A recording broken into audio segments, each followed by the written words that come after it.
સુરતમાં આપ નેતા ચૈતર વસાવા બુટલેગર સાથે ઠુમકા લગાવતા હોવાનો વિડીયો સોશિયલ મીડિયામાં વાયરલ થયો હતો। સુરતના અમરોલીમાં એક લગ્ન પ્રસંગમાં ચૈતર વસાવા બુટલેગર સાથે નાચતા જોવા મળ્યા હતા।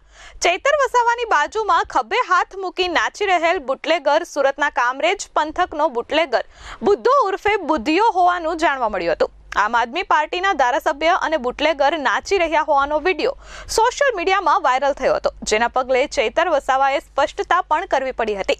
ધારાસભ્ય ચૈતર વસાવાએ ખુલાસો આપતા જણાવ્યું હતું કે લગ્ન દરમિયાન એ બુટલેગર અમારી સાથે નાચગાનમાં જોડાયા હતા, પરંતુ અમારી સાથે તે વ્યક્તિના કોઈ સંબંધ નથી। દારૂના વ્યવસાય સાથે જોડાયેલા કોઈ પણ વ્યક્તિનું હું સમર્થન કરતો નથી। ગતરોજ સુરત મારા સાથી મિત્ર વિજય વસાવાના નાનાબેન હિનાબેનનું લગ્ન હતું। દરેક પ્રસંગોમાં હાજરી આપીએ છીએ, એ રીતના સામાજિક રીતે ત્યાં ગયા, સમાજની વાડીમાં જમ્યા અને જ્યારે લગ્નમાં સૌ નાચી રહ્યા હતા ત્યારે અમે બેઠા હતા। ખુદ દુલ્હન હિનાબેને મને આગ્રહ કર્યો કે ભાઈ અમારી સાથે 5 મિનિટ તમે નાચવા ચાલો।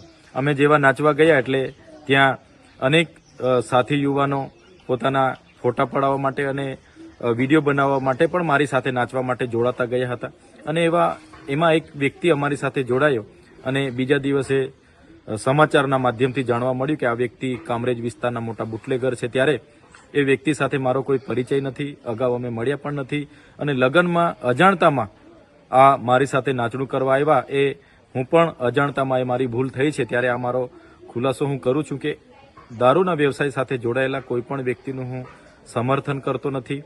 2 દિવસ અગાઉ વિધાનસભાના સન્માન્ય ગૃહમાં પણ દારૂના પ્રશ્નોને લઈને મારો 28 ફેબ્રુઆરીના રોજ પ્રશ્ન હતો 17મા નંબર પર। માન્ય ગૃહમંત્રી હાજર નહોતા, પણ મુકેશભાઈ પટેલ એનો જવાબ આપવા માટેનો પ્રયાસ કર્યો હતો। અમે પોઈન્ટ ઓફ ઓર્ડર મારા સાથી ધારાસભ્યએ પણ કર્યો હતો। તો કહેવાનો મતલબ અમે દારૂ સામે અગાઉ પણ લડ્યા છે અને આવનારા દિવસોમાં પણ લડતા રહીશું। આ વ્યક્તિને મેં હમણાં જાણવાનો પ્રયાસ કર્યો તો પોતે ભાજપના સક્રિય સભ્ય છે। ગણપતભાઈ વસાવા, કુંવરજી હળપતિ અને સુરતના મોટા નેતાઓ સાથે પણ એમના સારા સંબંધો છે અને એમના એકાઉન્ટમાં એના ફોટા પણ છે।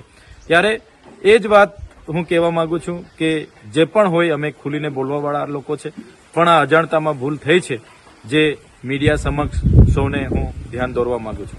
Bureau report S24 news Surat.